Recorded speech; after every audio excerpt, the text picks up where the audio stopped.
target practice with the bird. Very, very funny. Oh, don't shoot the bloody bird.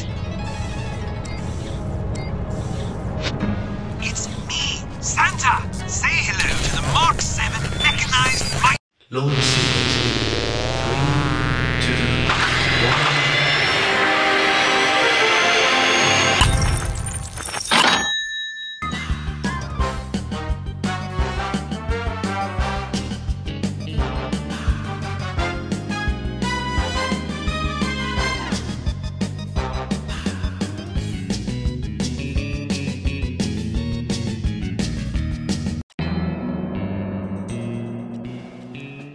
If you like shooting games and you like espionage, then you're gonna love No One Lives Forever 2 on the PC. This game is based in the 60s on a character called Kate Archer, who has returned from No One Lives Forever 1. A lot of the game's features really stand out in this game, just like throwing a coin on the floor to attract a guard's attention so that you can take him out in a quiet area, or even running into wind chimes or shooting a wall just to get their attention. It's all about sneakily taking out your targets, and the mechanics really back it up. This, of course, is the quiet approach.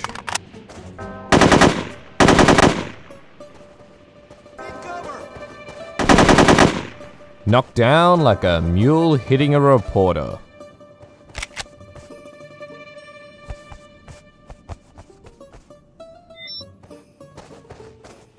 And just like any other Austin Powers movie, you have gadgets to boot, and hell of a lot of them, and they all come in handy in certain situations, and they're very versatile. They don't need to be used in just particular levels, they can also be used in other levels to enhance gameplay.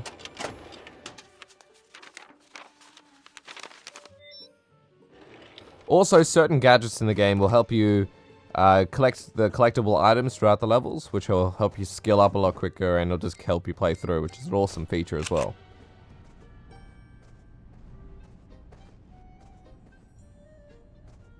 Next comes the storyline, which, like the first game, was very well constructed. I won't give away any of the storyline elements purely because the first game really heavily revolves around the second. They both bounce off each other quite well, and so I don't want to give away too much. Also, the dialogue in the video clips and also in-game are very well made, very funny, kind of quirky humor. Eat when I'm stressed. Why are you stressed? I have a bad feeling about tonight. You're worried about one little spy? What? No! Kenji-san asked me to meet him later. I think he wants to break up. My grandmother said you should poison your man every morning before he leaves.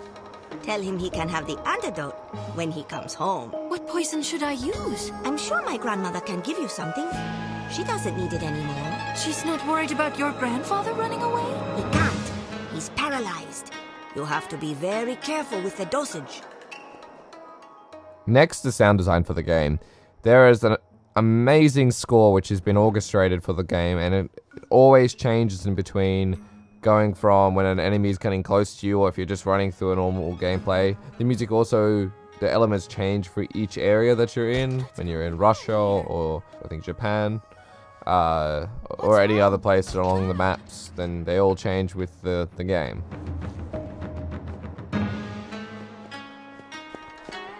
Also, all the sounds for the weapons and the gadgets and even the doors and everything, they all have their unique, like, very clear, very well produced sound, which is really sometimes a little bit of a struggle to see in games, but you just feel that everything is getting really repetitious. They will use many takes in order to not create a too loopy feel.